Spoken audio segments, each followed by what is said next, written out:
Look at this photograph of a 1950s film set. You see actors, crew members, and heavy studio lights. It looks like a standard creative environment.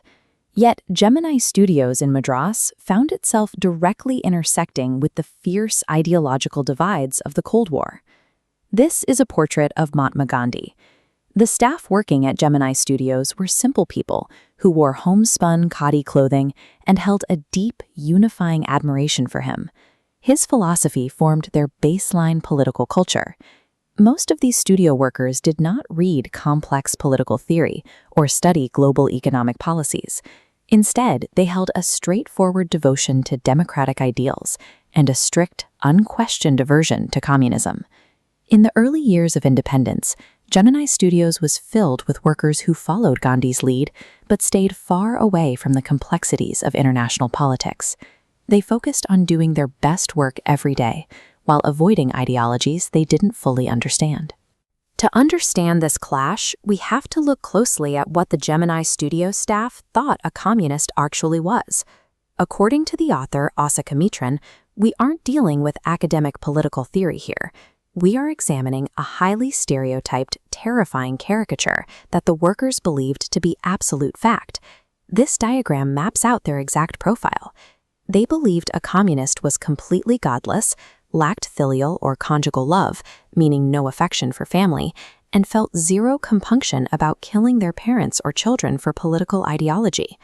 Because the entire studio accepted this profile as undeniable truth, they viewed communism as a direct threat to their way of life. They were entirely ready to support any movement that promised to fight it. This is a portrait of Frank Buchman.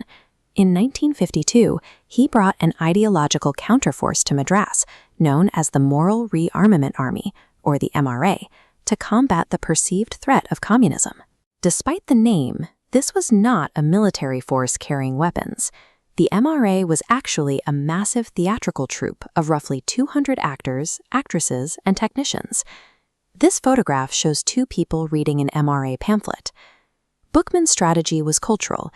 His troupe used traveling stage plays to actively spread moral values and counter communist ideologies. Look at the sheer size of this imposing venue. Housing and feeding 200 foreign visitors is a massive logistical and financial undertaking. Why would a struggling South Indian film studio agree to take this on? The studio boss agreed to it because of a perfect ideological alignment. The MRA's mission matched the studio's anti-communist sentiment. The enemy of their enemy was their friend. Let's test your understanding. Pause the video here and write down exactly why the MRA's plays were warmly received at Gemini Studios. The boss hosted the MRA because their plays reinforced the anti-communist message the studio already believed. By providing a stage, Gemini Studios became a megaphone for a specific political message. Stepping back from the immediate events, Asokamitran uses this specific episode to demonstrate that Gemini Studios did not exist in a vacuum, isolated from global politics. The studio itself acted as a mirror. It reflected the broader cultural and political anxieties of a newly independent India, as the country tried to navigate its place in a deeply divided world. Let's lock in the key facts for your exams. On your cheat sheet, the founder of this theater troupe was Frank Buchman. Operationally, the MRA promoted moral values via theater. Finally, they were welcomed by the studio for their shared anti-communist and democratic ideals. Take a quick screenshot of these points.